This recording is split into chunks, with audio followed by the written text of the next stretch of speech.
Olá, meus amigos. Hoje é dia de falar para aqueles jovens advogados aqui, para aqueles que me acompanham em redes sociais, conversa comigo também aí nos fóruns da vida, no tribunal, quando estou fazendo uma sustentação. Meus amigos, meu nome é Leonardo Agostinho, vocês que não me conhecem, sou advogado e também dou algumas aulas, tentando transmitir um pouquinho de conhecimento. E no canal aqui a ideia é sempre transmitir conhecimento. Hoje quero falar só um pouquinho com os jovens advogados. Eu me lembro, há poucos dias atrás, um jovem advogado me procurou, muito feliz, tinha conseguido fazer um acordo numa ação indenizatória razoavelmente grande e tinha fechado um valor bem adequado para o seu cliente, obviamente, né? Estava feliz com esse resultado, englobando dano moral, pensionamento, enfim, com relação aos danos suportados pelos familiares da vítima, caso de falecimento de uma determinada pessoa. E daí, depois de feito o acordo, ele muito feliz, começa a conversar comigo e me pede um conselho. Tá? E eu realmente não posso ficar dando conselho toda hora, também não gosto de me meter no trabalho dos outros, acho até antiético, mas de vez em quando eu acabo por dar uma olhadinha aqui para conseguir tentar auxiliar. Pois bem, o que me atraiu nesse caso? Ele estava todo empolgado, tinha assinado já a transação, e a primeira pergunta que eu fiz para ele: muito bem, você fez aqui a transação com a esposa da vítima, e você olhou lá na certidão, dizia que ele não tinha deixado bens a inventariar, na certidão de óbito, né? Falava, enfim, na questão de filhos, não falava na questão de filhos, né? Não dizia se ele tinha filhos ou não, e que não era declarado como casado, tá? E quem tinha declarado aqui na certidão de óbito como responsável era o irmão dele. Pois bem, a primeira pergunta que fiz a ele é a seguinte: ele tinha filhos? E ele já não soube, meu amiguinho aqui não soube responder. Além disso, falei: tinha pai e mãe? Também não soube responder. Ele tinha irmãos? Daí ele falou: doutor, tinha. Falei: tanto tinha que foi o irmão que declarou aqui na certidão de óbito como declarante do óbito. Tá?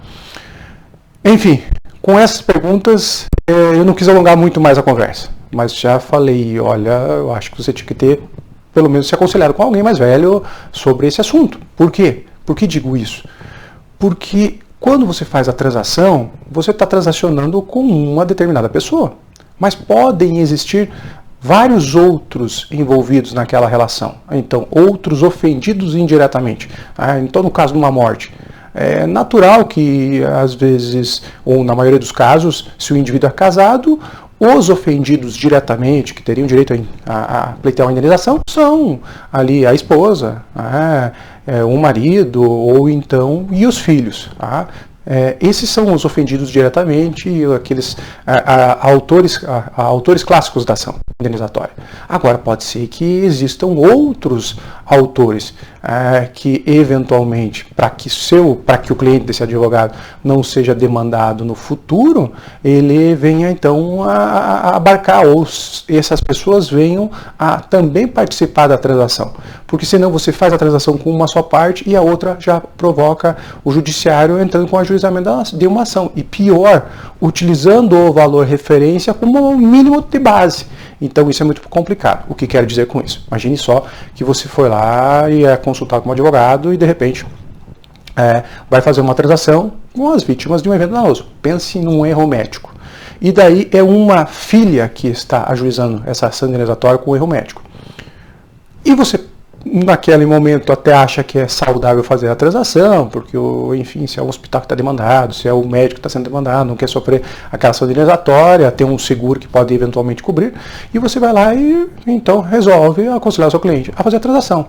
Só transaciona com aquela filha, sem investigar se existiam outros irmãos do falecido, se existia uma companheira, se existia uma mulher, se existia um marido, se existia um companheiro. E nesse momento você só fez transação com uma das partes legitimadas. E daí estas outras partes que eventualmente poderiam até não ter interesse em entrar com uma ação, imagine que uma irmã entrou e os outros não tinham interesse em entrar com a ação. De repente vem que aquela irmã que entrou já fez um acordo rapidamente. E daí vão falar: bom, mas se ela tem direito, eu também tenho. Então imagine que são um caso de 4 irmãs. Uma fez, tem mais 3. Você fez um acordo de 20 mil, 30 mil, 50 mil. As outras vão falar: não, mas eu também quero 50 mil. Será que o seu cliente tinha pensado que isso poderia se multiplicar por 3 vezes ou por 4 vezes? Então, assim, muito cuidado. Ao fazer a transação, ao aconselhar um acordo, você tem que, primeiramente, como advogado consultado, avaliar toda essa situação, saber o tamanho, né, do impacto de uma eventual condenação e saber quem são os múltiplos autores, né, ou atores interessados naquela ação indenizatória. Porque senão o seu cliente faz uma previsão de dispêndio, e acaba por multiplicar essa previsão em 4, 5 ou 6 vezes. Então, muito cuidado. Por isso que eu sempre falo, se você não tem segurança, procure uma parceria, procure um aconselhamento, continue na pós-graduação, divida essa informação com outros advogados participando de comissões da OAB, enfim, para que você não caia, eventualmente, aí o jovem advogado não caia numa pegadinha e depois, obviamente, veja, se você aconselhou mal, você deve, ou pode, mas para mim deve, até ser responsabilizado, tá? Pela sua ineficiência. Porque isso você deveria ter aconselhado o seu cliente e ele não tem como saber isso, desses múltiplos aspectos, tá? Então você tem que tomar muito cuidado, ok? Espero que essa informação tenha sido útil. Se você gostou, aí curta, compartilha, me siga nas redes sociais, no Instagram, Leonardo Agostini 76, lá no YouTube tem os vídeos semanais e continua compartilhando o conteúdo para que chegue ao máximo de pessoas e esse conteúdo possa ser útil para mais pessoas. Um grande abraço e até a próxima!